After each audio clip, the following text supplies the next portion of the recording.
Dear colleagues, then we will begin the last session, but not the least important session, because this is all about how we involve people, involve voters, involve citizens in the discussion and also decisions on AI.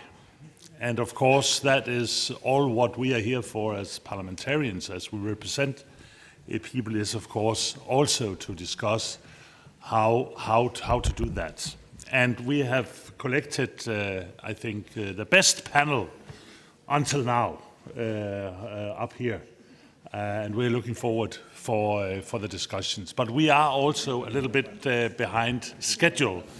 So I'll just urge also the panel to be maybe a little bit shorter than you thought. So there will be a possibility for asking questions. My name is Mogens Jensen, and I'm one of the vice chairs of the Assembly, but been in the PACE since 2007, working mostly in the Cultural Committee, and at the moment writing on a report on AI and copyright. So that has not been in the center of the discussion for this conference, but I can tell you that a lot of discussion on that will come. And I'm from Denmark, heading the Danish delegation, and from the Social Democratic Party. But let's, I think, jump ahead. And as I promised you, we have a very competent panel up here, and I would like to introduce the first one, who is Stephanie Hankey, who is the co-founder and director of Tactical Tech. And you have really been working on how to involve citizens, not only about AI, but any other decisions of, I think, both public and private companies, 90 projects in over 70 countries. So we're looking very much forward to hear your experience. You have the floor, please. Thank you very much. And hello, thank you for the invitation to speak here today. Yes, I'm the co-founder of an organization we started in 2003.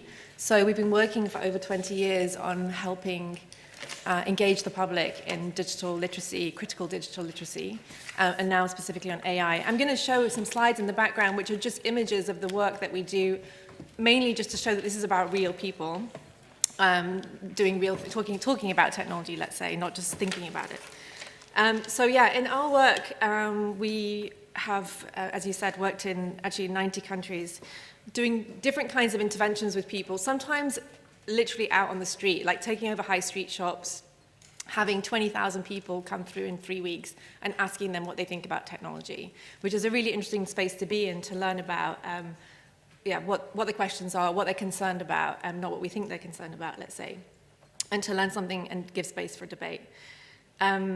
We found a couple of things, obviously. They have different reasons to care, but everybody does care about these issues. It does change their lives in different ways. As we heard this morning, people are afraid about what's happening in the world, but they're also afraid at the pace of change in technology. But they also need to learn not only about technology, but also about what we were saying yesterday. It's more about politics and about values. So whilst we look at the technical tools with them, we're also helping them do the critical thinking, let's say. I'm going to break with convention, if I may, a little bit. And because my work every day is speaking to people in practice, I'm going to ask you a bunch of questions, if that's okay. And we're also in a democratic house, so maybe we can see a show of hands, if that's okay. So my question is, who here has used AI in the last week? Could we have a show of hands? In the last week? If I say it also includes search, translation, online shopping, even going through airports, does that mean everybody's pretty much used it in the last week? So who feels like they know when it's being used? Who feels like they know when it's being used? They know when AI is being used. Okay, mixed. Like some people would say yes, some people would say no. Most people would say no, it seems. And so when you I'm trying to point out one thing, which is the difference between AI use, which is intentional, like going to a chat GPT and asking it something, and AI that's everywhere. So when you intentionally use AI, how many people trust what it gives you back in return? Oh, a few. One person, 2 people. Trust. And the last one, who has ever been directly asked if you wanted to use AI, or have you had the opportunity to opt out of using AI? Quite a few. Okay, that's surprising, because normally when I ask people, most people say they've never been asked. And I think one of the reasons I wanted to say this is because we are not asking the public, really, about whether they want to use it or not. It's very much embedded in the systems that we use. And we've talked AI into being, so to speak. We've given ourselves this reason, but who has talked it into being is what we're asking. And one of the things that we think about is tech companies have told us that this is our future. They have very strong narratives because they want to concentrate and consolidate power, as we've heard the last day. Decision makers want to be involved in AI, and you heard that yesterday a lot, support those systems because they have a fear of missing out. And investors want to cash in on it. And managers in companies want to do more with less, and this is the kind of promise that it has. But very few people have actually asked citizens what they want. Now, if you ask people, would you like to use a time and money-saving tool that's free, and not only that, but gives you superpowers and a new best friend, how many people are going to say no? Very few, right? But that's what they're being asked. They're being asked that, sorry, but they're very rarely being asked, like, do you want something that complicates your work, corrupts your kids, and confuses you about what's going on in the world? They'll probably say no. So again, I think that we're very often engaging the public in a corporate narrative, not necessarily in a kind of more societal narrative. And people, generally, when they are asked the right questions, let's say they're not in favor of the technologies the way they are. They are finding that they make their jobs worse and more complicated. In fact, now even managers are starting to reverse their decisions to bring humans back into things that they have automatized before. They're finding that it takes away their agency. They don't know where decisions are being made about them and how and when. And also it pollutes the information environment that they depend on, as we heard this morning. And when we go in and talk to people about technology and what they can do about it, we find that there's a massive relief that somebody comes in and says, you don't have to do this. This isn't an inevitable technology. I know we're talking about it now the last 2 days as though it is, but actually we have a choice in how we do it, where we do it, when we do it, and so on. That's not happening right now.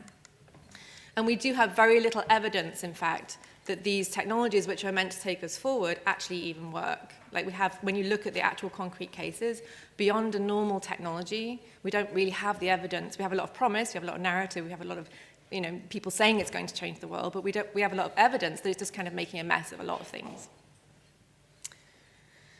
So I want to also just bring up one specific example of our work with young people. So we have a large program called What the Future Wants, where we're doing a couple of things, including AI critical literacy with large groups like Save the Children, large global groups like Save the Children. And we also work with decision makers in helping them see for themselves what it looks like for young people online. So you might read the reports, you might do the research, but you wouldn't actually know what the experience is like. So we're recreating those experiences for decision makers so that they can see exactly how it is for young people online.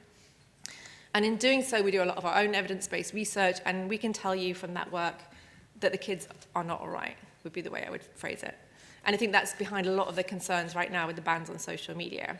But young people are at the frontier of these technologies. They are the ones who are the quickest to adopt them, and they do the most risk-taking. And also they're very viral and they spread very quickly in the network, the tools that they use.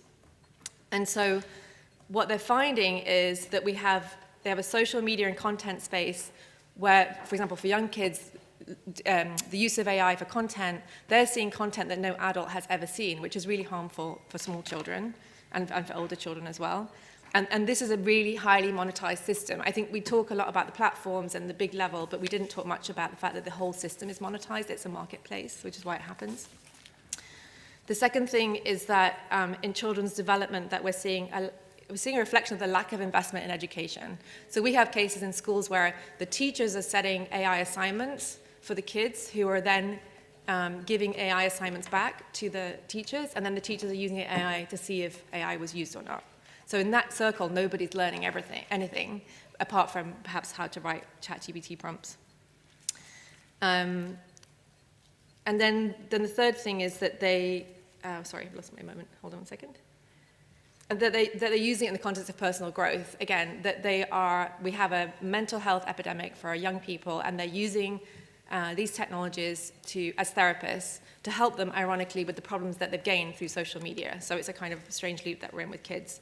And in that case, bans are really important, but they are not, they're a very blunt tool, and they need to be used in combination with other kind of tools, let's say like critical AI literacy. And we need to do things to protect kids who have the least power but have the most exposure in a system, and that's not happening just now. So lastly, I just want to say a couple of things about what I think decision makers should be doing in this context around critical AI literacy. So 3 things. One is technology affects everyone, and everyone deserves to learn about it, and that's not happening right now. And we need to find methods that scale. So, for example, there are 10 million children in the UK. You can't go one school at a time. There are, if I'm not mistaken, around 750 million people in Europe. How are you going to educate them? This has to be done at scale. It can't be left to civil society to do a couple of nice projects, let's say. And in that case, we need to teach people not what to think about technology, but how to think about technology. And that's especially because the technology moves very quickly. In the context of the pacing gap, the AI pacing gap we talked about yesterday, we need critical AI literacy while we're waiting for laws to happen. So we can't, you heard that 4-year gap yesterday in the law catching up, let's say, and we can't be in a situation where we push the responsibility onto the public either. But it has to be a serious counterpart to policy. So it has to be like a hand-in-glove thing, waiting for policy to happen. It may not happen, or it may even get revoked at some point if it does happen, and implementing it is hard, so education has to come with that. And lastly, we need to work through trusted institutions. We've got very strong networks of in-person trusted institutions across Europe, like 65,000 libraries across Europe. We should be using that and the media and other kinds of formats to actually reach people in a hybrid way. And it's not about going back, it's actually about going forward. So how can we be in a situation where we think about sort of combining innovation with strategic long-term gains on educating people on what is a systemic problem? We need a systemic solution. And these are just some of the slides I didn't get to. And that's it. Hopefully I'm just in time. Thank you.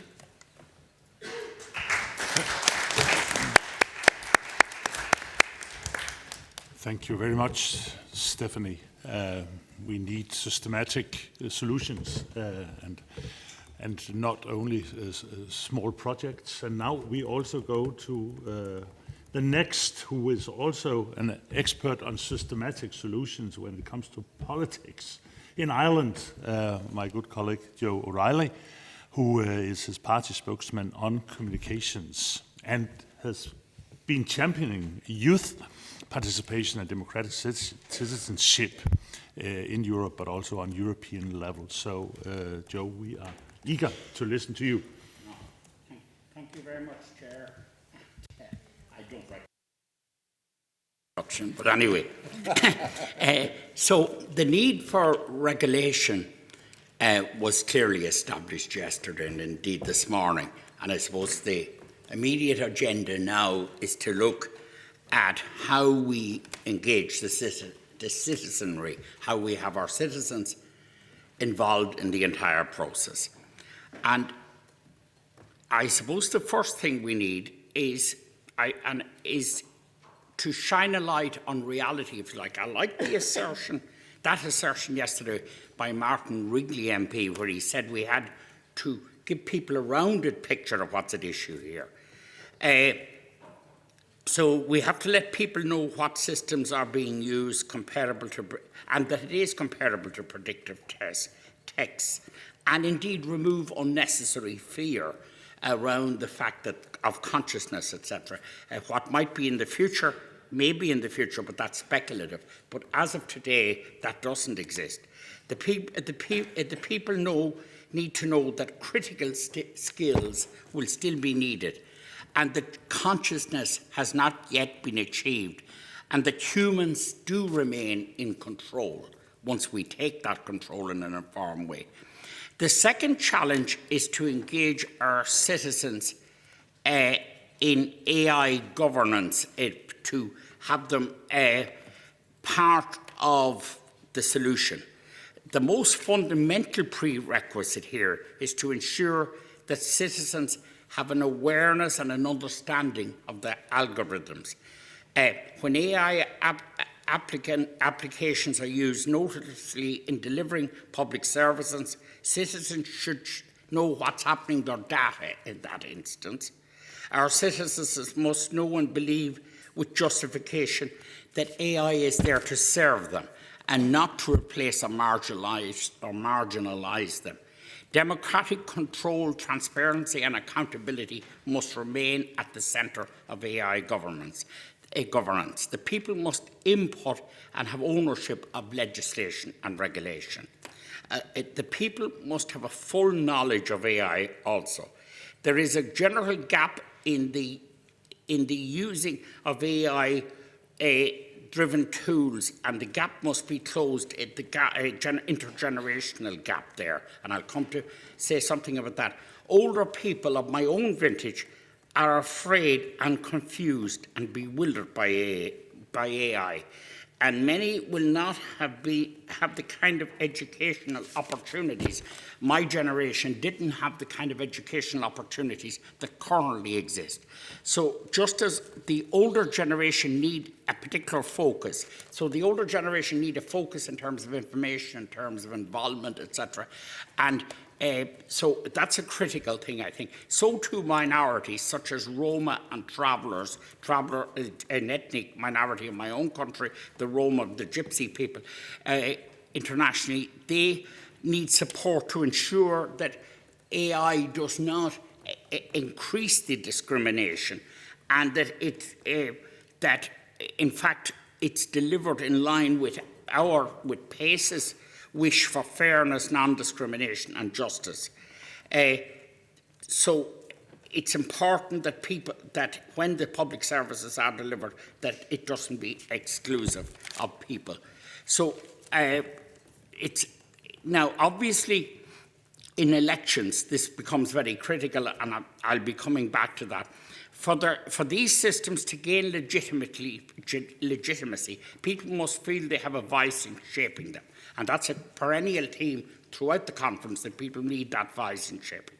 Excluding the public risks institutional distrust and social backlash. Citizen participation is critical. It strengthens democratic legitimacy, it aligns AI governance with societal values, and helps adapt the regulatory framework to diverse content across diverse contexts across Europe, member states. So, you know, there's a need for awareness for awareness around privacy issues, around discrimination. This was spoken of yesterday, that the biases can be in the GPT responses. Biases can be there in terms of racial biases, etc. Various people need to be aware of deep fakes, and in fact, in the recent presidential, this was in reference yesterday, in the recent presidential election in Ireland, President Connolly, there was a deep fake of the current President Connolly. She was then a candidate, so it obviously didn't work, but there was a deep fake done of her and circulated. So data centres the issue of the fossil fuels being used there, and that's very much a case in my own country. So all of those are issues for the public, and they have a reason to be involved in them and to avoid citizens' alienation and a democratic deficit. So I'd like to move to how do we actually achieve this? How do we achieve citizen participation, which is the critical question? Now, first of all, we need youth participation. And this is where I was involved in myself in bringing youth from youth organisations in Ireland over to Strasbourg. We had seminars. We had, through the auspices of the Social Affairs Committee, we had very good seminar with the Italian youth held in Rome and the Irish youth. But what emerged, and a discussion groups, and what emerged from that was that youth did want regulation, that youth did have a fear of what could be coming across to them, and that in fact they were concerned around pornography, they were concerned around gambling, and they were concerned around extremes of violence. So we need youth involvement first, and I say that the way to do that is through existing youth organisations, through conventions of representatives of a number of youth organisations. And we have a thing in Ireland, it might commend to you, called Corlan and Ogan Gaelic, which means the Council of Youth, where young people in each constituency elect a youth representative to a broad body of youth, and they are involved in decision making and in exam. So the whole regulatory framework needs to be discussed in that forum, and that forum needs to feed into the legislative process. Now we need, very particularly in this context, we need older people involved. And older people, I think, can be accessed in a similar way to young people through the various age and opportunity organisations, the Older Persons Organisation, the Older People's Parliament, etc. So again, we need older people involved in the evaluation of regulations, in the input to what regulations they think there should be, and into the legislative process. And I think that, too, is critical. An engaged citizenry must be given full knowledge of the current legislative and legal framework. So as they begin the journey of inputting to legislative content and to legislation, they must know what exists. They must be aware of the Council of Europe Convention on AI from 2020, of the EU AI Act, which in fact of 2024, which in fact has given rise to domestic legislation in Ireland. And we have legislation now and an AI governance body from the various organisations based on the EU Act of 2024, and it's working reasonably well. And we will have an AI office established in Ireland now next year in 2026. So I suppose ultimately we need that level of involvement, that participation, and to achieve that we can use other devices apart. The Citizens' Assembly is a model that works very well. And we did that with a random of people from the electoral register in the country, a randomly selected group of people constituting a national Citizens' Assembly. And it was, again, live streamed, and it was publicly accessed. And that discussions and expert inputs gave rise to good discussion. So a Citizens' Assembly in every country could be useful in the context of AI, specifically on AI, and it's probably something we should be doing immediately. Obviously, as the last speaker alluded to, we need qualitative research. Among the public, we need constant research, be that straight questionnaire type research or online research, but various models of survey, of qualitative and quantitative research to know where the people are at on particular issues. I suppose ultimately, and this is why there's a merit in the involvement of the public, well, there's a need to avoid alienation and to avoid disenfranchisement, but there's also a merit in it because ultimately the human mind is superior, and we could go home with a level of depression after the 2 days discussion, very important discussions and relevant, but the human mind does remain superior, and the human mind can be applied to control this. We did, as was alluded to yesterday, control other innovations in the past and bring in regulation. I think we're capable of it again, and we certainly shouldn't shirk at the challenge of so doing. Thank you, Chair.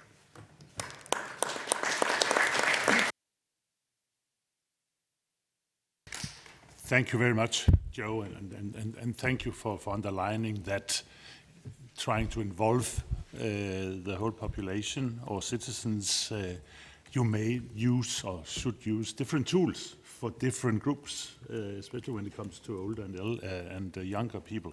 Thank you for that.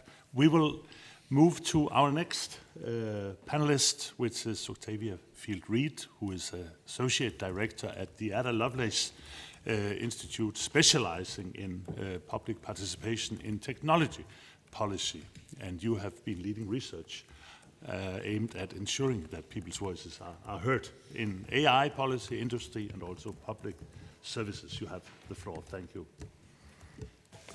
Thank you so much. It's a real pleasure to be here, and also just to say I really appreciate the comments of the two speakers who've come before me, and I hope that what I will say will add to it. So I'm going to focus my remarks on evidence about how ordinary people in the UK think about AI and AI governance, and I'm going to draw out some observations about public participation and also about trust. And conversations about involving people in AI governance often start with, why should you, or how do you, involve people in AI governance? I want to start with a different question today and just think together with you, please. There's a little bit of public participation in here for you. About the question, how are ordinary people currently involved in decisions about AI and how it affects their lives? So if you can just hold on to that question, that would be great. I'll leave you with it, and we'll consider some evidence from the Ada Lovelace Institute's recently published polling, which you can go and find after this talk. So firstly, just to ask the question, do people in the UK currently feel represented by government? And the answer is not really. So 2/3, 60% of the UK public do not feel like people like them have a say in what the government does at the moment. And that breaks down into different demographic groups. So the feeling of disempowerment is higher with age. 47% of 18 to 34-year-olds feel this way. It increases to 70% of 55 to 74-year-olds. So there's a big age difference there. Among women, 64% of people feel this way compared to 57% of men. Among those less digitally confident, so 75% feel this way compared to 58% who are more digitally competent. And for those with lower levels of overall education, so 70% of those with no formal qualifications feel this way compared to 45% of those with a postgraduate degree or above. And there are also geographic differences. So in the UK, for those outside of London, 48% of Londoners feel this way. If you live in the east of England, that goes up to 68%. This tells us not just that people feel disenfranchised, but also that there isn't one public. The people's views are really affected by their own demographic differences. So age, digital confidence, exclusion, geographic location, ethnicity, these will all have an effect on how people feel about AI. So, when we ask people in the UK how much they trust different institutions to act in the public's best interests, we also see some significant differences. Very few institutions elicit a lot of trust. Trust in the NHS is very high at 79%. Government, I'm afraid, is close to the bottom at 36%. The only group lower than that is technology companies at 27%. We see some differences by age. So the high levels of trust in the NHS are similar across all age groups. Trust in big tech, social media companies, the government, utilities providers is higher for the younger cohort. So if you're 18 to 34, you will have more trust in those institutions. If you're 55 and above, you will have lower trust. And except for the NHS, trust in all institutions is lower for those feeling politically disempowered. So these are the people we're considering. They're diverse, they have really varied views, but they don't feel represented and they don't have very much trust in institutions to make good decisions for them. So public trust in institutions and technologies is essential if the benefits of AI are to be realised. But let's go back to our question now. So how are ordinary people currently involved in decisions about AI and how it affects their lives? And I'm just going to go through a few different mechanisms by which you might think that people are involved. So is it through democratically elected representation in Parliament? So at the moment, no, we haven't seen specific AI legislation for MPs to vote on yet. And if we do, it's likely to be narrowly defined, and it's likely to be focused on security. So is it through engagement with companies building AI products and services? Again, no. So our research shows that technology companies really struggle to engage people meaningfully in decisions about how their products are developed and deployed. So is it through government agencies? In the UK, we have the AI Security Institute. And again, not really. So the AI Security Institute does have a public engagement team. But like the legislation, it's narrowly focused on security. So it's not answering the questions that the public are most concerned about. And then is it through civil society representation, through organisations like mine? Partly, we do work really hard to represent people's views. I'm doing it now, particularly those most affected and most marginalised. And we know that people's views are highly context-specific, so as I said, they're affected by their own demographic differences. We also know that they change depending on the specific AI use. So people feel much more positively about AI for cancer detection than they do about AI for deciding welfare eligibility, for example. So organisations like mine can produce evidence, and we will produce new evidence in 2026 about young people's experiences of growing up under a wait-and-see approach to AI legislation, and also about people's views on AI assistants and chatbots. But we need government and government departments to be open to hearing that evidence, to close the loop on evidence informing policy and really involving people meaningfully in AI governance. And meaningful involvement means that people's opinions are heard and acted on in ways that make a difference to how technologies are developed, deployed and regulated. And actually that's why I'm so delighted to be here today, talking to you all. But I'm just going to close with a few more points from our research to frame the discussion. And the first is a point about language. You may have noticed that I've talked about people as I've gone through. The session title here is citizens. I'm talking about people because our research shows that it's often the most marginalised, the asylum seekers, the people released from prison, the young people who aren't able to exercise democratic rights as citizens but are most affected by these AI technologies. And second, we sometimes say that people aren't equipped to make decisions about something as complex as AI. And yes, if you ask the person in the street how to adjust the training data of an LLM, they probably wouldn't be able to tell you. But that doesn't mean that people can't be meaningfully involved. It's about what you ask and how you ask it. And our research shows that people have really clear values and wishes when it comes to how AI is governed in their interests. So 91% of people, these are very high statistics, 91% of people agree it's important that AI systems are developed and used in ways that treat people fairly. They're really concerned about fairness. 89% of people agree that AI products and services should not be rolled out until they are proven safe, even if this slows things down. So this rush to get products to market, people aren't invested in that. They really want them to be safe more than they want them to be out in the market as quickly as possible. 89% of people think it's important that AI is regulated independently. So independently of technology company involvement and with independent oversight as well. 74% agree that some uses of AI should be restricted or banned on ethical or social grounds, even if they bring economic benefits. So that tension that we often hear between innovation, growth and safety, the public are very much on the side of safety, of the ethical and social consideration of these technologies over the economic benefits. 84% of people are concerned that the government is putting technology sector needs ahead of the public when regulating AI. And this figure holds true across age, digital confidence, gender, feelings of political disempowerment. So that's a really significant figure that we have there. 72% indicated that laws and regulations would increase their comfort with AI technologies. This is up from 62% when we last asked, which was in 2023. So this is over a period where government has promised AI regulation and progressively decided in response to business and geopolitical developments that it's not the right time to do that. And during that period, we've seen the feeling that laws and regulations would increase comfort go up by 10%. So these figures are statistically high. We have a high level of confidence in this evidence.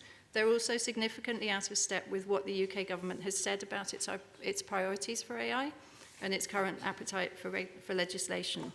Overall, the public feel disenfranchised and excluded from AI decision-making, and they mistrust key institutions. If we want to realise the benefits of AI, we need to know what role people want AI to play in their own lives and regulate and deploy technologies accordingly. Thank you very much.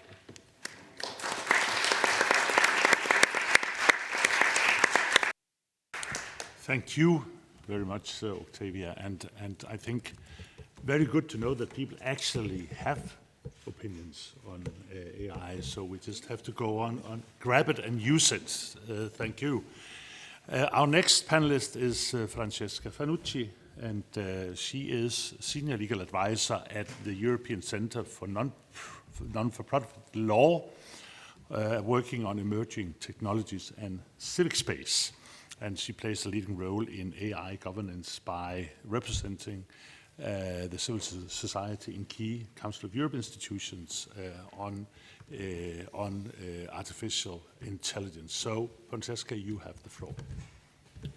Thank you very much, Chair, and thank you to the Council of Europe organizers for inviting me.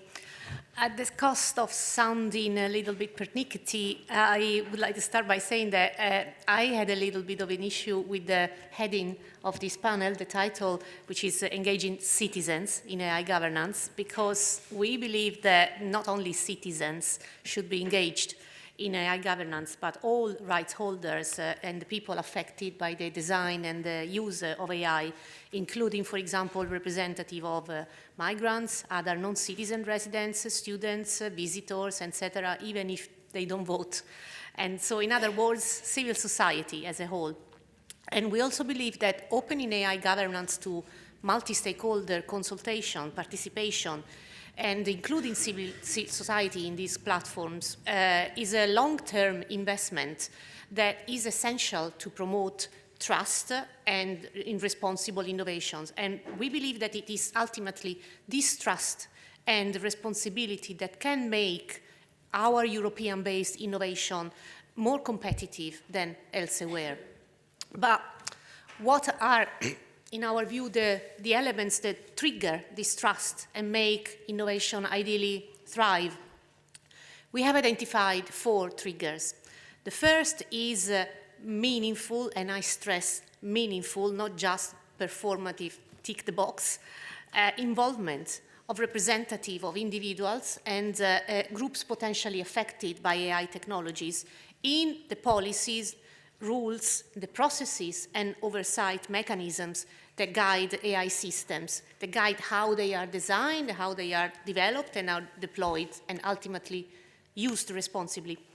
For example, when public institutions procure IT services or products, including AI or algorithm-driven products, they have to ensure the effective protection of human rights.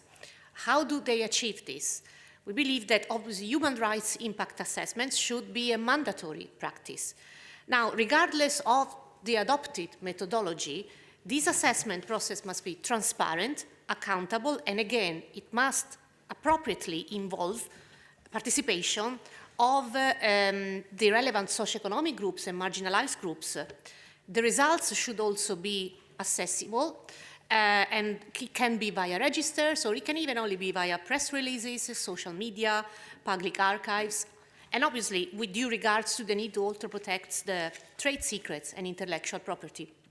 Now, the second trigger that we have identified is greater transparency of the AI models and systems used in the public sector.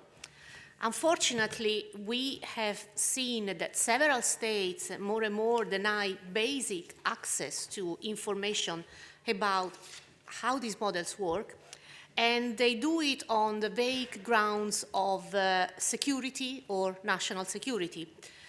Even when AI systems, the AI systems we are talking about, are not used for national security purposes. One example is, I guess we are all familiar with the Dutch government Siri scandal. At the time, it was Parliament itself that when the first issues of discrimination came up, they asked the government to disclose information on how the system worked, and the government refused, not only on grounds of confidentiality, but also on grounds of operational security, no better explained. Now, luckily, the courts eventually reversed this decision. Unfortunately, the trend persists, because we have the example of Serbia now that are denying access to, they don't want to disclose how their social card algorithm works, and the request comes no less than from the Serbian Commissioner for Equality, and yet they are refusing access on the grounds of no better explained national security. Let's remember, this is a social benefit algorithm, but they are claiming that this is a national security issue to explain how it works. And the same, unfortunately, happened in Spain with technically not AI, but rule-based algorithm, which was used to assess eligibility of a discount for electricity bills. Again, the government refused to, this time the request came from journalists, but they refused access, again, on grounds of national security. And again, the connection fails to be clear. You know, what do discounts of electricity bills have to do with national security? They never said. Unfortunately, in this case, again, the case escalated to the Supreme Court, and in September, the Supreme Court overturned this refusal. But then again, obviously, this contributes to undermine the trust in the government themselves. The third trigger is regular monitoring of how these AI systems impact the environment in which they operate. And this monitoring has to occur regularly throughout the AI life cycle, starting from the moment of ideation stage and running through the post-deployment. Now, the fourth final trigger is that we believe the states should mandate greater transparency, particularly from content moderation platforms, on how their systems, models function. And this should include accurate information on precision, accuracy, and the recall rate of their models. And the states should also mandate human rights, strong human rights due diligence in the design and use of AI systems, particularly for LLM and content moderation tools. Now, we have talked about what we would expect from the governments, but we don't want to let the private companies off the hook. So we would expect, even if this cannot be maybe mandated, but we would expect the private companies and even the standard decision-making bodies to ensure transparency beyond their strict legal requirements. So to disclose more information proactively about how accurate their, for example, their automated content moderation systems are. And we would like them to involve marginalized and affected communities in the standard development of their models and allocate more resources to include external stakeholders, especially civil society and affected communities, in the design and the deployment of AI tools. Now, in the last minutes that remain to me, I would like to quickly flag up that we try to practice what we preach, at least from the civil society perspective. And at ECNL, in partnership with the UK think tank, it's called Society Inside, we developed, and we did this in a participatory way with more than 300 stakeholders scattered worldwide. It took us 2 years, but we developed a framework for meaningful engagement to somehow imagine, that obviously can be adapted, tailored for needs, but how states and companies could involve meaningfully other stakeholders when they decide to either procure or to develop their technologies. And we've been lucky enough to pilot this framework with one public authority and with one company. The public authority we piloted with is the Municipality of Amsterdam. And the Municipality of Amsterdam had to, at some point, wanted to decide which of their services to digitalize, so to create. And so they used our framework to convene different layers of civil society, starting from the very zero question. Do we need the technology for our services? If yes, what technologies do you feel we need? Why not? And now on the basis, the process lasted 1 year. There were several challenges. I could even talk to people that are interested later or answer questions. But the point is that ultimately, on the basis of this framework, people felt that they co-owned the final decision to start working on urban scanning technology that the Municipality of Amsterdam is developing. So we know for a fact that at least the level of trust has increased because people had a say from the very beginning in what to choose and how to do it. The company that we piloted the framework with is Discord. Some of you may know it. It's a social media platform dedicated to youth. And at some point, they wanted to develop an additional filtering mechanism for hate speech and violent communication in their social media platform. So they used our framework to convene different representations of youth and civil society to listen from them, at least the concerns that they would have and what they would expect. And we believe this was a very important first step in increasing the trustworthiness of the company itself. We know for a fact that the youth that were contacted were happy, and grateful. So I'm finished now, and I'm happy to take questions, but just to reiterate that we can do it, we are trying to do it, and if we are constructive together, maybe if it's not a magical solution, it's definitely a step into the right direction. Thank you.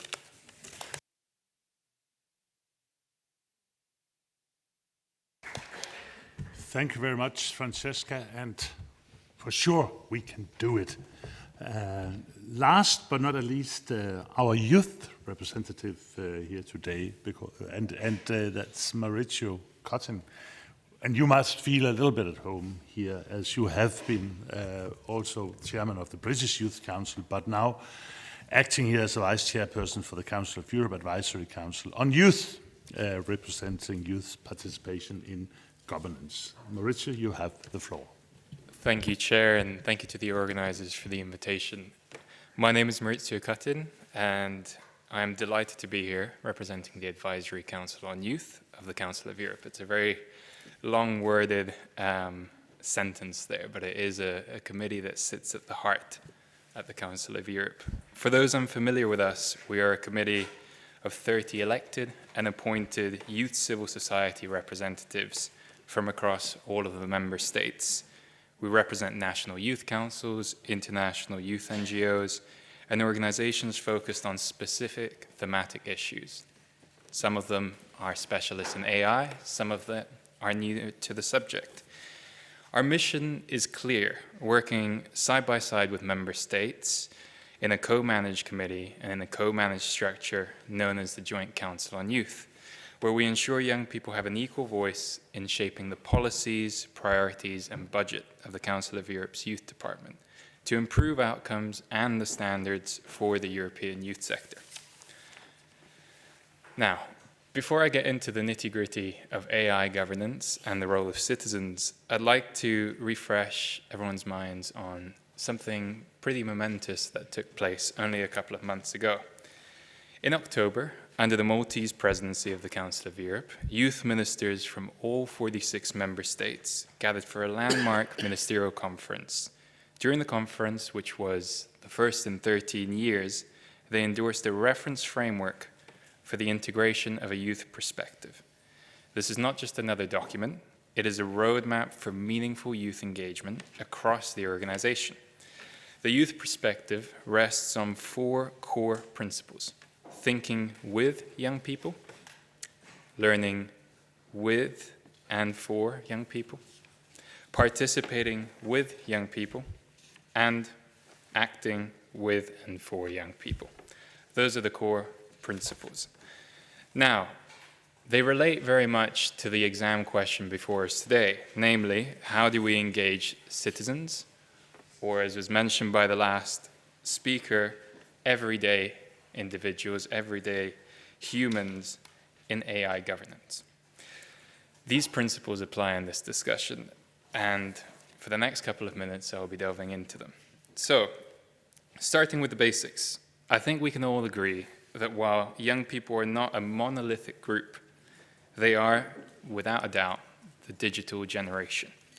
We grew up with the smartphone, the iPods, the VR headsets. We have seen the marvels of technology and the consequences of unregulated spaces. Algorithms that feed harmful content, pushing some towards isolation, self-harm, and vulnerability. As England's National Youth Strategy, which was launched just last week, makes clear, this generation is both the most interconnected and the loneliest. Gen Z has truly been through it. Yet, when it comes to AI governance, young people are too often treated as passive users rather than one of the main demographic groups affected. AI is not a divine creation. Yet, when it comes, it is a human product built not from steel or wood, but from code. And because it feels intangible for many, it feels out of reach.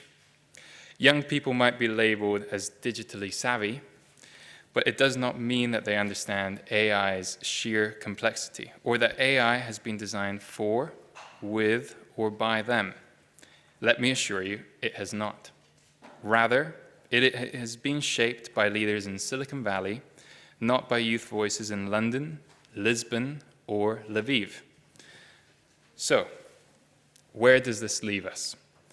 Well, unless we put young people at the center of policymaking, we risk governance that is neither inclusive nor effective, or adopts a one-size-fits-all approach that is not supported by the vast majorities of that demographic group. Now on to what the Youth Department is doing. Well, the answer is quite a lot. The Advisory Council on Youth recognizes that this is an urgent priority, and it's an urgent priority that young people need to be front and center in. And that's why we have really focused and invested on AI as a topic and as a priority. Earlier this year, in January, we convened a consultative meeting in the European Youth Centre in Strasbourg, bringing together over 25 youth organizations from all across Europe to explore AI's impact on youth policy and youth work.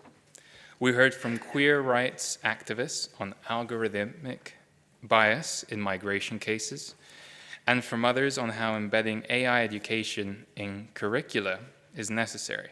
Gender equality concerns and detailed discussions on deepfakes and other related topics were also covered as part of the consultative meeting.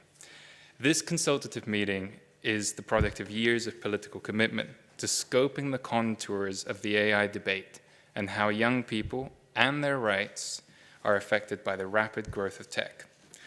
The meeting built on the 2024 Euro-Arab Youth Forum, which produced the Luxor Declaration on intercultural dialogue by young people in the age of artificial intelligence.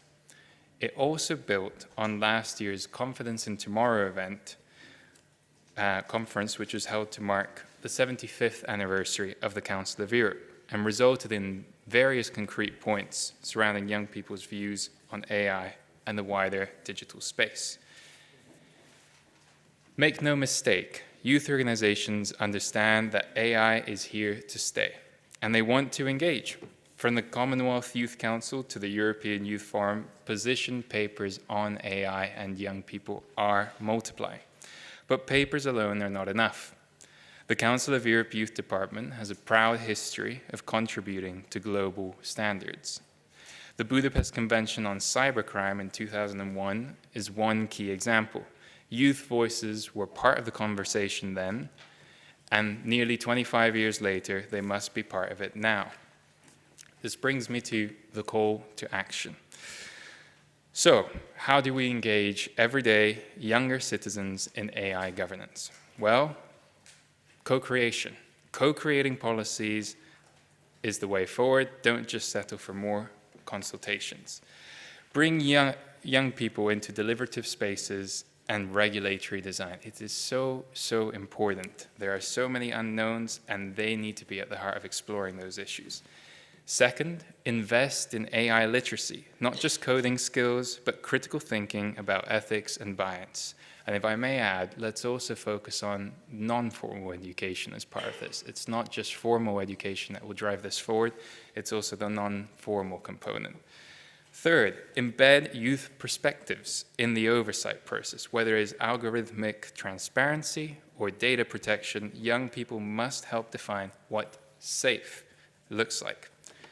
Fourth and lastly, create spaces for genuine dialogue. This includes workshops and citizens' assemblies, as was mentioned earlier, aimed at bridging the gap between technical experts and everyday users. Now, in sum, AI will define the next chapter of our societies. But governance is not just about rules, it is about building trust. And trust is built when people feel heard, respected, and empowered. Despite the odds, young people are ready to engage on AI. What matters is that we open the governance arena in line with the youth perspective of the Council of Europe.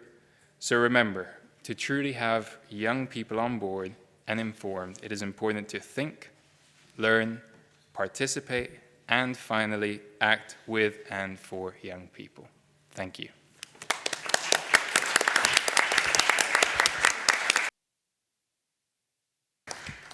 Thank you very much, Maurizio. And summing up this in these 4 points, I think, yeah, strong lines for all of us to remember and work for. And now there is possibilities for questions, and I see Luz, anyone else who, yeah, now they are coming up. Luz will have the floor first. Thank you, Morgans. Well, thanks a lot for all the different contributions by all the speakers. They were all really interesting. But I would highlight two speeches which I find extremely interesting for us. The one given by the representative of youth. And I think it's one of the key issues that we had to face in the future, the perspective of young people and how to deal with artificial intelligence. And another one which I think is also very interesting is this opinion how to engage people in the use of artificial intelligence, taking into account that there may be not only a generational gap, but also disadvantaged people gap and minorities in general speaking. So my first concern is that how can this gap can be reduced because this is really given and reducing opportunities for people in society. And then I would consider as well the women can be assumed as a minority in terms of this gap, taking into account what was said before in the previous panel, that women suffer a lot of discrimination and harassment in the media and by the use of artificial intelligence as well.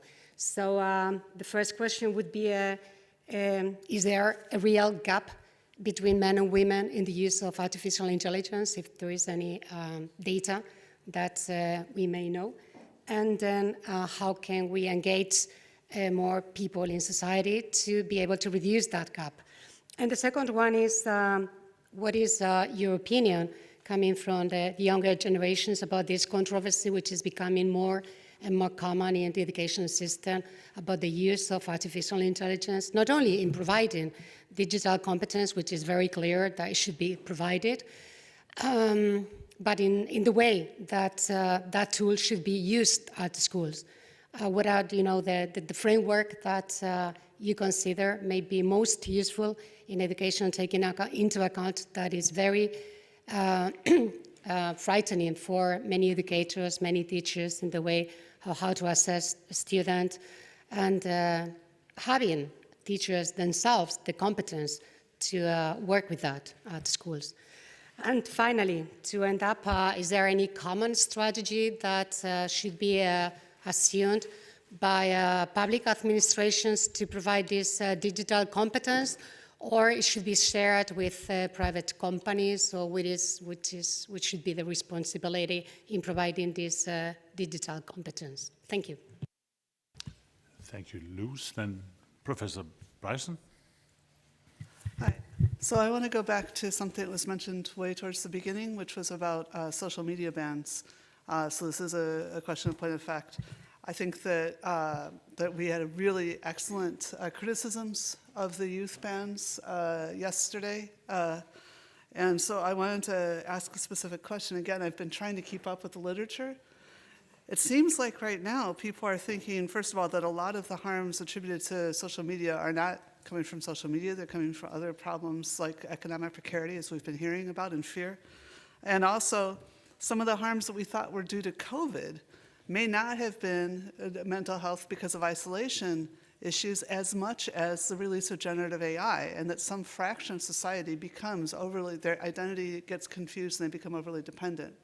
So I actually am concerned that, I mean, it's awful. Every death is a tragedy, but we keep talking about one suicide. How many suicides have been prevented through social media or through chatbots?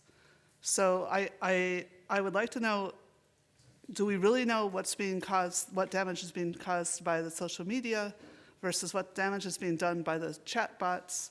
And also just to remind us that we can speculate now, but we're about to find out because there's a natural experiment going on in Australia. But as I understand it, only social media is blocked, not chatbots. So if they're the ones doing the greater harm, this could be quite a disaster for Australia. Thank you, and now it's Lord Blenkertrow. David? Yes, thank you, Morgans. In relation to the last comment, in 2012 I put down a question here in the House of Lords to ask the government what assessment it made of the impact on social media on children in school, particularly girls, with regard to bullying and violence. And the answer was no problem at all. Asked the same question last year and they said it's absolutely disastrous, that social media has a terrible effect on young people, particularly girls, with regard to bullying. But that's just a comment. The question I want to ask simply is this. Yesterday we covered, a panel covered legislation. I would love to hear the opinion of the 5 experts and yourself, Morgans. Should we have a Council of Europe Convention on AI, and should we have regulations to try and control it, or at least regulate and control some of its worst excesses? I forgot to say, yes, the telephones and the digital contact has absolutely been a big part of bullying. But again, is the vector social media, or is the vector having telephones in the bed with them? Thank you very much. And then, due to time, I think our next question will be the last one. And this is Laura Cabrera. Thank you very much to the speakers for their presentations. My question specifically goes to, I think, the civil society representatives on the panel. Based on your work and research, what you think is the expectation of the public as to what meaningful engagement looks like? And similarly, when it comes to public bodies, for example, what is it that they say they need to be able to engage people meaningfully? So what do they need from governments in terms of resources, support? How can we get them closer to actually engaging people meaningfully these days? Thank you. Thank you all for these good interventions. And I think there's questions for nearly everyone. Feel free. Who will start? Do we take it from an end? Yeah. We'll take it from the end. Hi, thank you. Didn't give me time to gather my thoughts, but let me try. Hold on. So about the question of meaningful resources and engagement with government, I think that what we see, having worked on digital literacy across Europe for the last 15 years, is that there is a lot of money going in, but it's very fragmented. And the problem is it's not strategic. So a lot of the funding and efforts, it can even be at the philanthropic local level as well, are just not thought through and tied up in any way, and they're completely disconnected to policy and regulation. So I think my main point is that until we start, you heard the urgency and the passion with which the first session started this morning. There's a lot of talk and not enough coordinated response, and everybody feels like the building's burning, but nobody wants to actually put it out together. It seems to be people just kind of running at it with a random bucket of water. It feels like that sometimes, some days. So yeah, some of that would be important to solve. In terms of the question about digital competence and who should lay that down, public and private sector, the thing which I think is very important is relying on the private sector to educate the public about what they're doing to it is a really bad idea, I think. However, what is also a bad idea is tying up government money and philanthropic money on telling people every day how those technologies technically work. So I think I would make a big distinction, and a very important distinction, between the governments have to lay down the critical thinking frameworks and put the values in place and the politics in place. The companies need to explain the technicalities of their tools. Those are two very different things. And when we outsource explaining technology to the public through private sector, it's a massive mistake. It's like asking them to regulate themselves. It's just not a good idea. Thank you very much. Joe? Thanks. First of all, on the question around the young people and loneliness, or the degree to which it's isolating to be completely involved with social media, etc. There's an article in this week in one of the last Economist that I picked up in an airport there, that's saying that if there is empirical findings or evidence that suggests that our young people are, while there's tremendous advantages for young people, clearly, in education and self-learning, etc., there are clear advantages there, and young people need to be empowered to use those. There is a degree to which it is isolating and creates loneliness, and it is a social problem on that level. And that's something to be understood. Of course, the question of cyberbullying and all that arises also, and that's a well-documented issue, contributing to, tragically, to a few high-profile suicides and self-harm cases that we're aware of in our various countries. I think the big thing is how do you get the gap in relation to the gender gap and the gender disparities that might exist. The whole thing, I think, is about government have an onus, and states, we all have an onus at legislative level to, governments have an onus to create an awareness for public education, for awareness, for, and indeed in the education system to create awareness and among people of the power and the uses of AI, positive uses and the dangers. And I think in that way you tend to, but it's a onus on government to try to bridge that divide. I'm not sure of the statistics on the degree of the divide, but it is the onus is on government to create structures and awareness campaigns to resolve that. I just wanted to good humouredly say to you, I think one of the things that I have emerged from my research, little research, is that it's highly improbable that AI will replace politicians anytime soon. So that's good. Good news. Thank you, Joe. Then Octavia. Yes, thank you. If it's okay, I'm going to have a go at two questions. So the question about women and AI. I think we see, people affected by AI are often structurally disadvantaged by multiple things. So they might be disadvantaged by job status, socioeconomic status. In relation to women, you can look at metrics like the gender pay gap to see that women occupy a less privileged space in society frequently. It's also helpful to see to look at intersectionality. So, women are often multiply disadvantaged by characteristics that might compound those disadvantages. We haven't done any research on that. There is a lot of very good research out there. I can point you to it afterwards. And then also to take the civil society question. So the expectations of publics for meaningful engagement. Our research shows that publics want to be involved. They want to be empowered. They don't just want to be informed and consulted. They want to co-design, co-develop ideas for regulation, and they have a lot of ideas about how AI should be introduced into their lives. They know what they care about, and they know how AI is going to make a difference to that, and they want to be consulted. In relation to what public bodies need, I think we see there's a lot of methods out there. There's a disconnect between the tools and research that already exist, and particularly the policy cycles. So what we see a lot in my organisation is the sense that the policy cycles are moving very fast, that it's hard to involve people because public participation takes time. It's resource intensive. These are barriers that we hear. So I would say what we need is the systematic building of involvement into policy making space for that to happen. Having the will to do it, also the skills to do it within policy. This kind of participation requires a particular skill set, and also the resources. And we do see it happening, but we see it happening in individual places. So I think you mentioned the 2018 Citizens' Assembly around abortion, legalising abortion. That really helped to unlock the country's debate on that. It had seemed intractable for a very long time.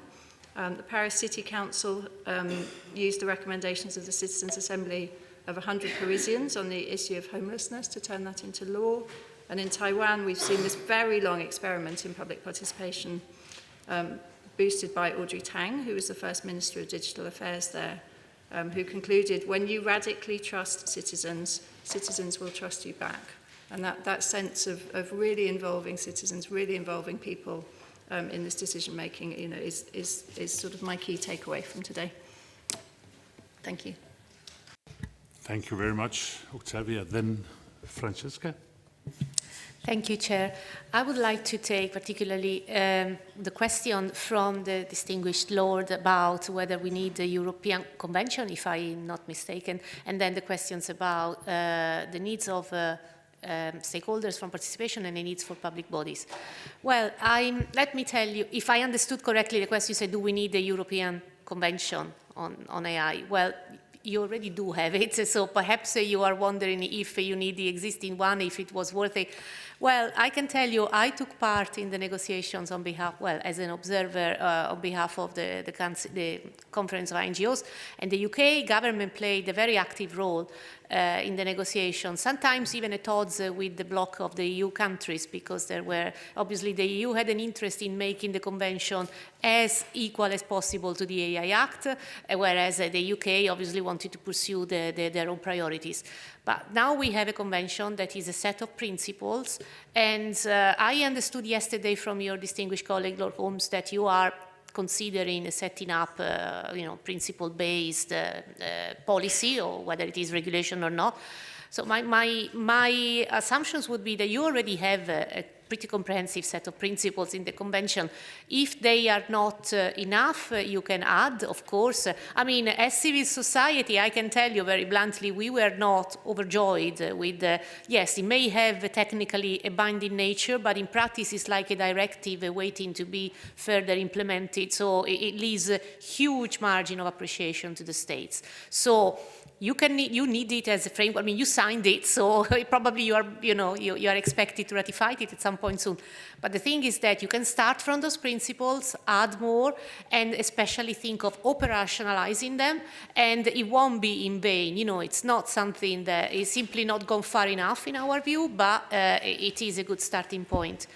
As for the other questions, regarding the expectations of people that want to participate, I can tell you that this is a question that we asked ourselves when we developed the framework for meaningful engagement, and we found out that significant, trustworthy engagement and what people expect is based on 3 pillars. One is a shared purpose, so you have to start to, the bodies that consult and the people consulted must agree on the purpose, at least what they want to achieve, not necessarily on how to achieve it, but that's the starting point.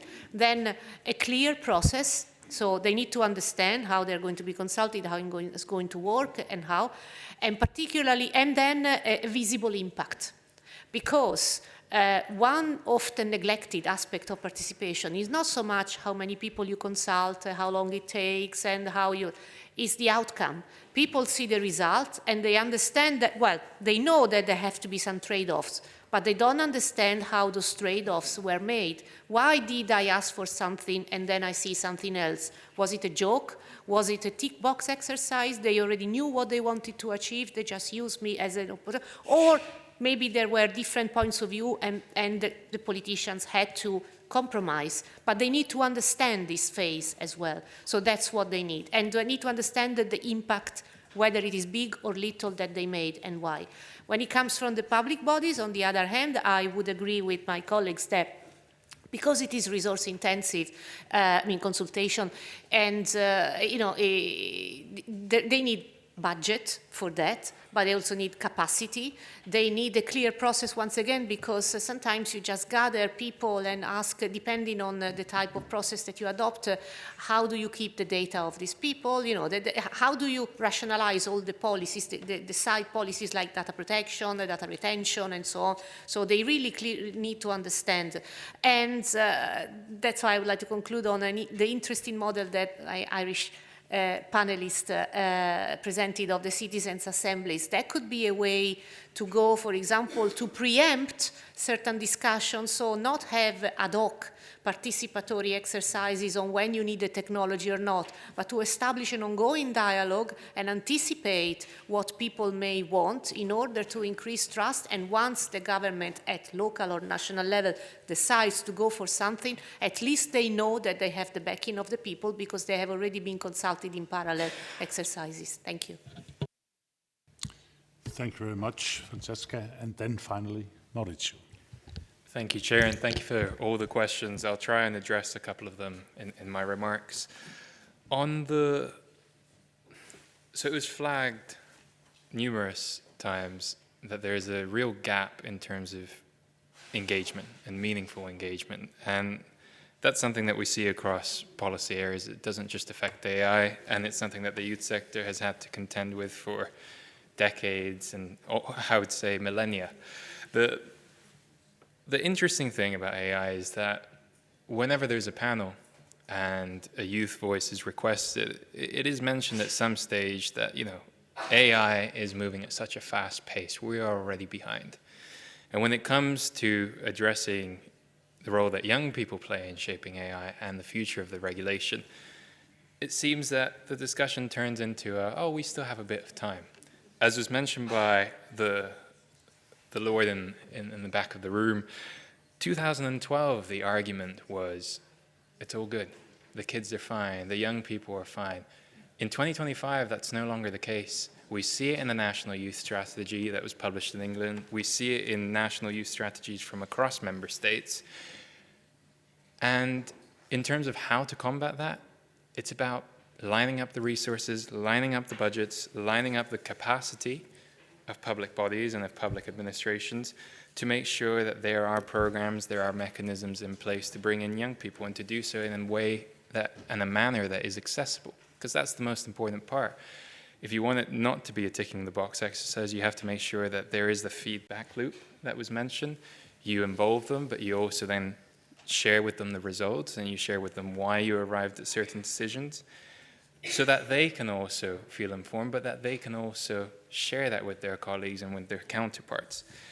Interestingly, Mr. O'Reilly made a remark about what's being done in Ireland, and I think Ireland is a model that a lot of Council of Europe member states could learn from when it comes to AI and when it comes to involving young people. I mentioned earlier that we held a consultative meeting in Strasbourg on artificial intelligence. One of the participants was from the National Youth Council of Ireland, and I remember he spoke in a very positive light about a National Youth Assembly on artificial intelligence that was set up in Ireland in 2022, October 2022, not 2025, at the very start of the rapid development of AI. The government held this gathering and did a series of different workshops and meetings to really engage the voices of 41 youth delegates. And they weren't just any youth delegates, they were part of representative civil society structures. 12 recommendations came from the report that they published, and if I may, I would ask the PACE Secretariat to then circulate that with you. I'm happy to provide the links, but there's a lot in there, there's a lot of content. So the challenge is, let's not reinvent the wheel. Let's recognize that AI is complex. Let's recognize that the typical line of there's some good bits and some bad bits is not enough. Young people need to be at the heart of those discussions. And I think that will help in terms of developing that digital competence, in terms of actually making sure that these communities, which are most at risk and most exposed, truly feel part of it and can steer it. And it's also part of the recommendations that in this country we have seen the Youth Select Committee of the Houses of Parliament publish earlier this year. Bring young people into these fora, bring them into the committee rooms, get them to do the research, get them to speak about the recommendations and draft the language. Thank you. Thank you so much, Mauricio. And with this, we can conclude this session. For my part, I would also, you asked me also, David, about the Council of Europe Convention on AI, which we have as a framework convention. But I think it was good that we had it this early to sign up some principles and a framework. But I'm sure we have to get further on the content on this convention, because this is developing all the time. Thank you for lots of ideas from this panel in order for principles and also processes to involve society in AI. And I would just repeat, I think, the 4 points you had, Mauricio, when it comes to involving people, co-create not only consult, invest in critical thinking. Do not use only formal education, but also informal education, and create spaces for dialogue for all parts of society. So with these words, thank you very much to the panel, and thank you to you for good interventions too. Thank you.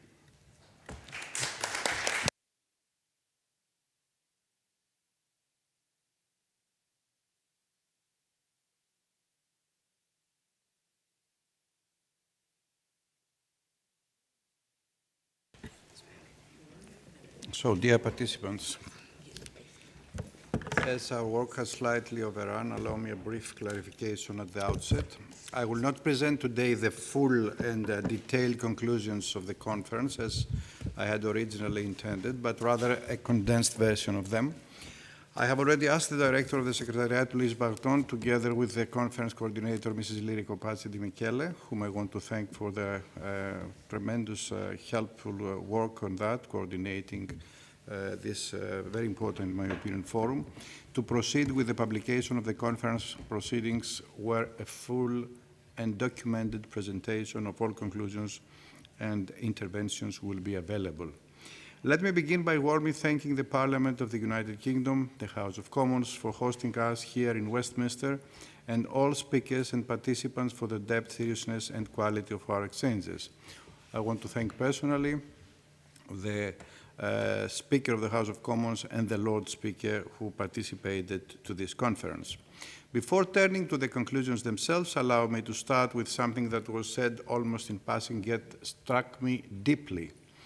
Mr. Yannis Sarts from NATO, just a few minutes ago, mentioned that only a year and a half ago, artificial intelligence was very ancient. Very ancient. Those were his exact words. As a Greek, when I hear the word ancient, of course, I think of ancient Greece, ancient Rome, and even ancient Egypt. So hearing the phrase very ancient used to describe something that existed only 18 months ago felt, to say at least, rather strange. Because things are changing at the speed of light, and I'm honestly not sure whether in the future we will be shaping these changes or merely trying to keep up with them. But change will not stop, and this is for sure. And for that reason, the analysis of our problems, our concerns, and our fears must continue. This is why I intend to propose to the Presidential Committee at our next meeting that this conference will be institutionalized, because even once a year, the concentrated knowledge drawn from experience can help us understand change, integrate it into our political agenda, or consciously decide to reject it. That sense of unease was reinforced during the final panel we have just attended, when Mrs. Stephanie Hanke raised questions from which it became clear that some among us might feel more comfortable if artificial intelligence simply did not exist, or if they choose not to use it. I fully understand that position. Personally, however, I prefer what our conference itself invites us to do, to see artificial intelligence not as a threat, but as a challenge and an invitation. An invitation to make a new tool serve humanity rather than frightening it.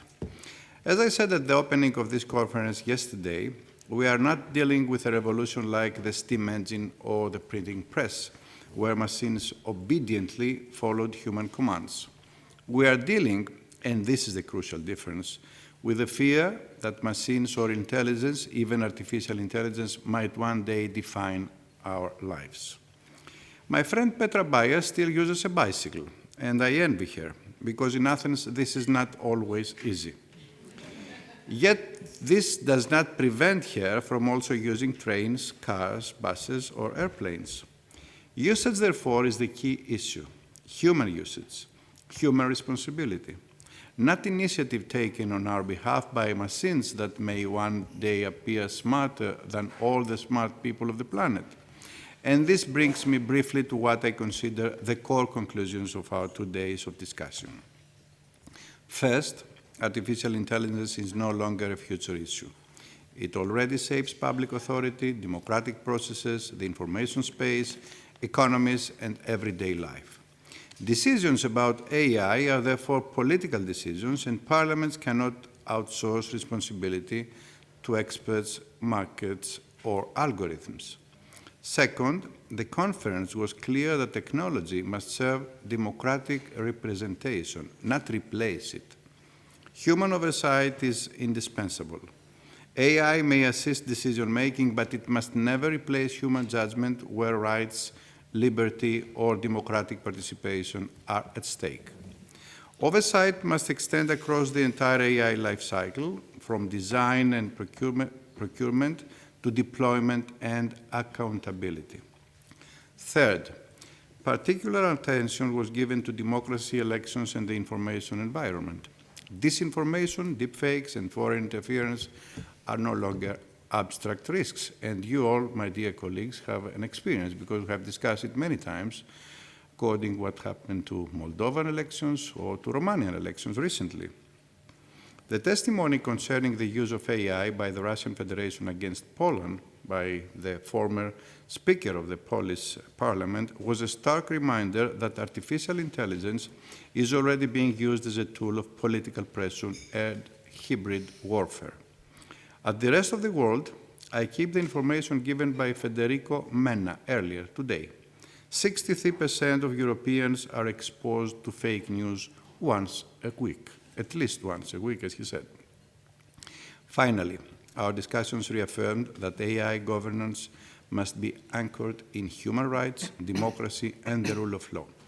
Certain uses, such as systems claiming to assess emotions, intentions, or credibility, are incompatible with these principles and should not be used by public authorities.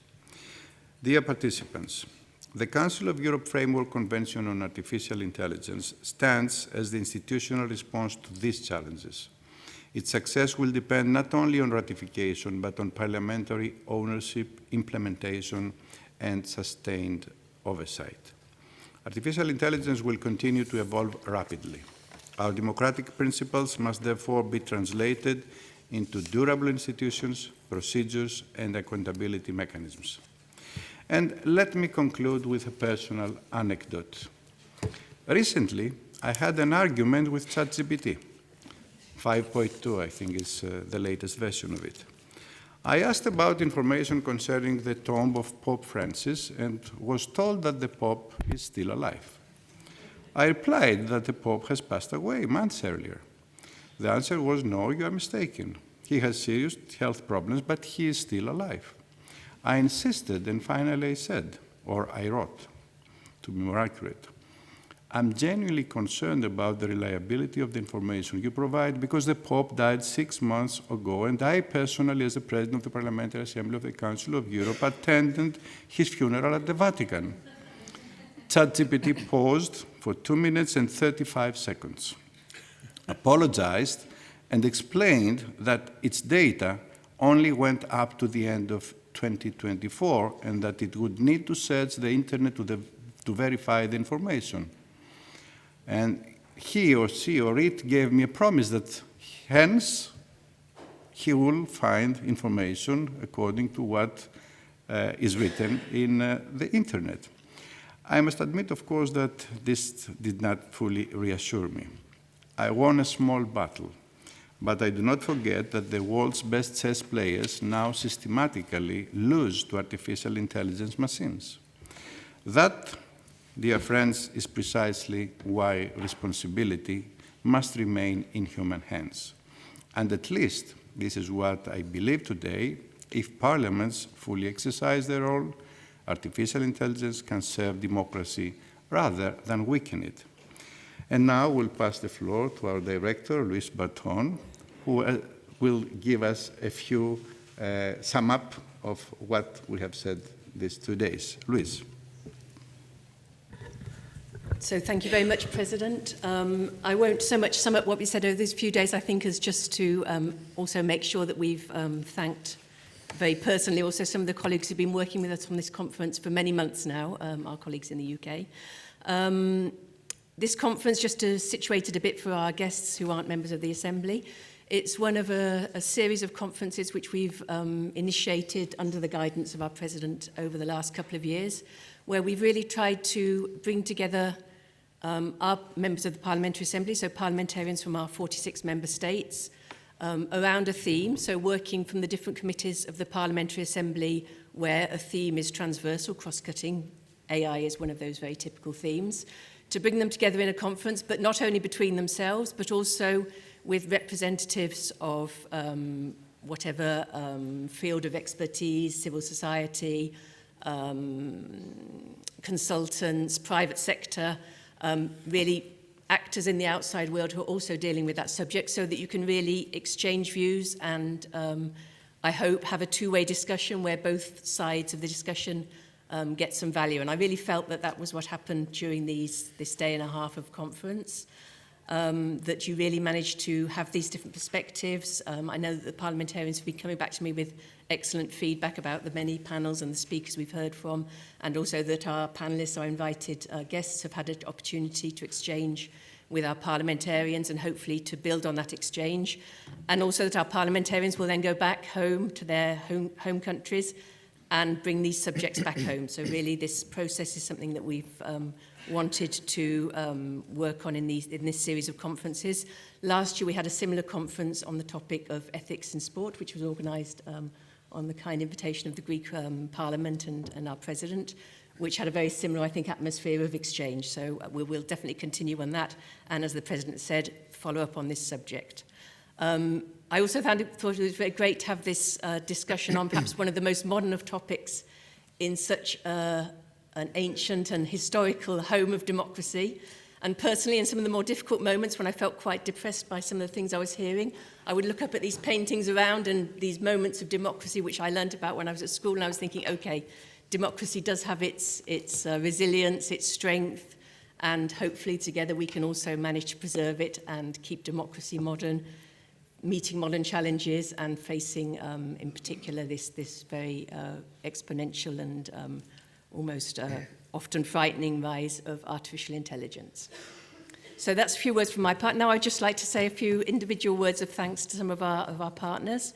Obviously the two speakers, the Speaker of the House of Commons and the Speaker of the House of Lords, who invited us to this beautiful building, to the United Kingdom delegation, who invited us as well and who've also been helping us, and particularly to the Delegation Secretariat. And here I'll say some names, and I hope that I don't miss anybody. If I do, please do forgive me. So Sarah, Ben, some of them at the back here, Jasmine, Matthew, Mehaban, Helena, Wynne, Ian and Zainab. You've seen them all moving around. I've been following on the WhatsApp group that they really haven't stopped working, I would say, over these 2 days and even before that. So thank you very much for everything you've done and for making this such a smooth and hospitable conference for everyone. I'd also like to thank... Yes, thank you.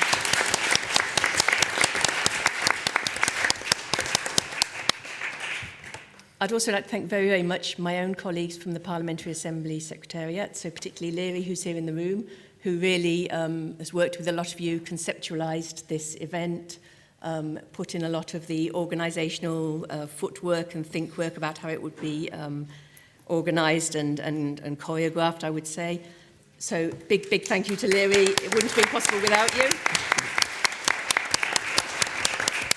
And a thank you too to my other colleague, Bowie Miller, who unfortunately is not here today. She wasn't feeling too good, but Bowie Miller has also been working very much on all the creativity, the material, the contacts with all of you, and I know that many of you had contacts with her, so big thanks to Bowie Miller as well.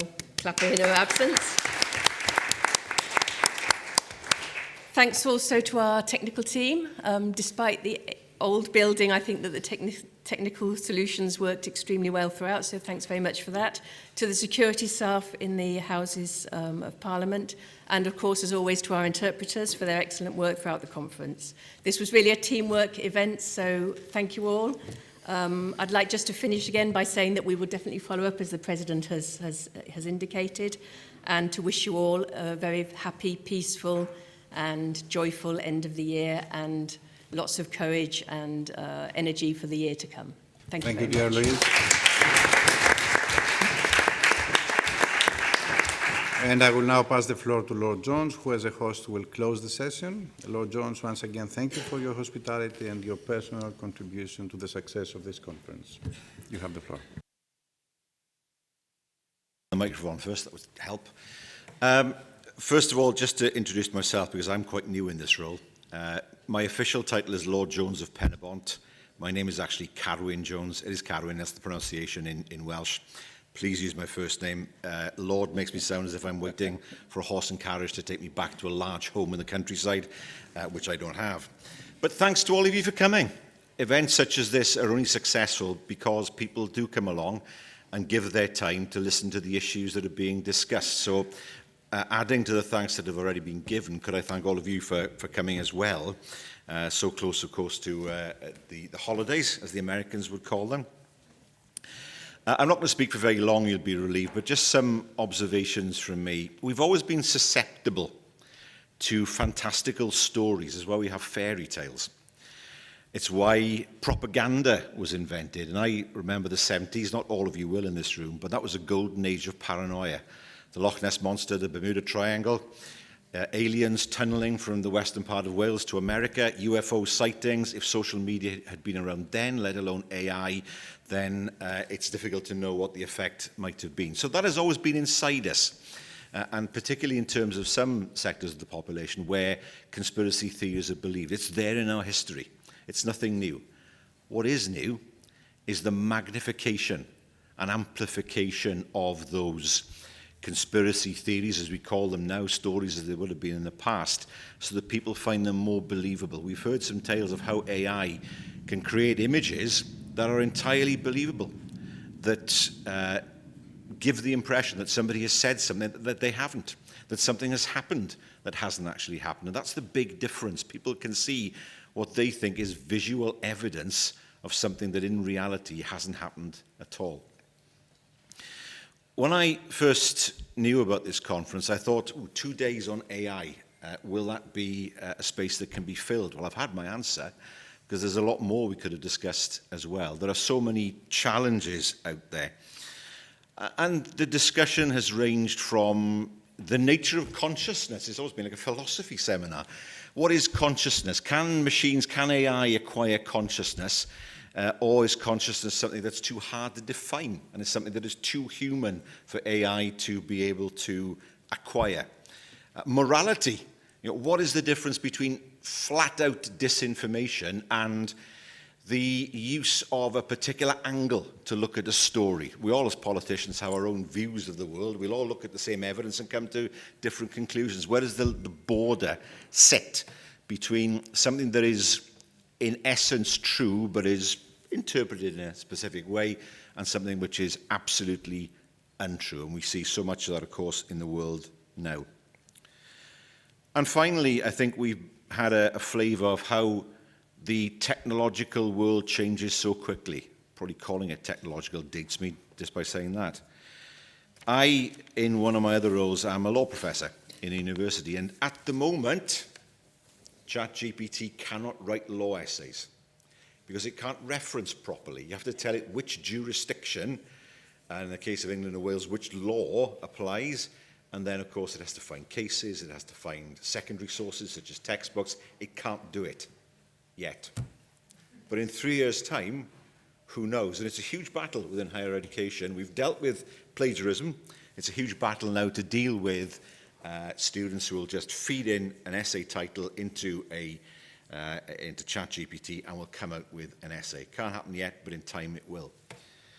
And if there's one message I think that has to be heard loud and clear, it's, yes, there are ways of combating disinformation, but we have to think not of what happens now, but what the case will be in a year's time, 2 years' time, 3 years' time. We have to stay ahead of disinformation in order to be able to gain control of it, to make sure that people's lives are not lived in a fog of nonsense and a fog of out-and-out lies. And that's the big challenge for us, and drawing that boundary, as I've said, is an important task in the future. So we know what needs to be done. I hope that today's event will be, or the event of the last 2 days, will be an important step on that journey. Much of what we heard is pessimistic, but we have to be optimistic and say to ourselves, we can come through this, as we've come through many things in our histories in the past. We can make sure that people understand the difference between what is real and what is not. It's literally that basic. And we can, as politicians, help to create a process where people have trusted sources again. People have trusted sources of news rather than a morass of information on the internet, and that's one of the challenges that we face. But that's enough from me. As I say, thanks very much for attending, and I look forward to seeing you all in the new year.